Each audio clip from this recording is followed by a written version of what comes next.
Today I'm making yogurt in my KBS MBF10 bread maker. I will be using the yogurt function on this, so follow along and see how it goes. First I'm going to start by heating up a quart of milk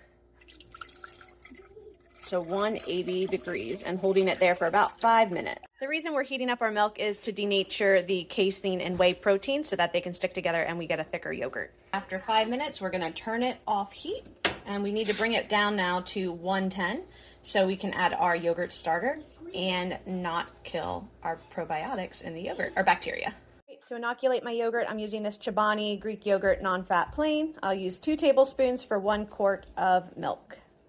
All right, I'm gonna add a couple splashes of this cooled milk. I cooled it down to 110 into my starter, or into my yogurt cup, and whisk that up just to thin out the yogurt a little bit more. Right, now I'm pouring my inoculating culture, my Greek yogurt culture, into the cooled milk. All right, so I whisked in my starter, and now I'm going to pour this into the bread pan of my bread machine. One thing to note, I did take out the bread hook or the kneading hook out of here because you don't want your yogurt to be agitated during this process. All right, so I'm going to set it to 15. All right, and this is 8 hours. That is like your pretty standard Greek yogurt, mild, somewhat tangy yogurt. If you want a more tangy yogurt, you can go for the 9 hours. If you start to get over 9 hours, you'll probably get, very tangy and probably a pretty gritty yogurt. All right, so it's showing ferment. Evening and the timer went off, so I just wanted to do a quick temp check and see. It's right around 106 degrees. Now we're going to go strain it. I'm going to use a cheesecloth and a colander. This is not too hot to touch, so I'm going to turn it and pop it out. All right, so I'm trying to get a thicker yogurt, so I'm going to be using a strainer and a cheesecloth here. So I'm going to just pour this right in.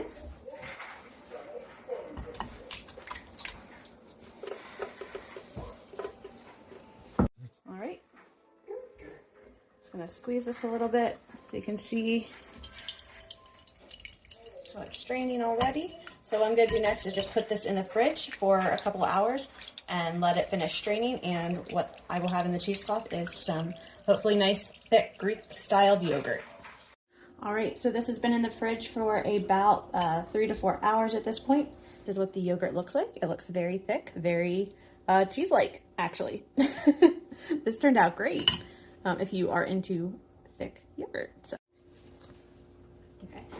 Next, I'm going to strain the whey that's out of here, and I'm going to try and freeze dry this. So we have just a little under 2 cups of yogurt and about 2 cups of the whey, so that makes sense. We used a quart of milk. So I'm gonna stir this up. It's just a little bit gritty, so that could either be, it might have gotten a little too warm when I was doing the denaturing of the proteins at the beginning, or my cheesecloth is a little bit old. So it could also be some fibers in there. So we shall see which one it is. I have a new cheesecloth coming. A nut bag might also be a better alternative too.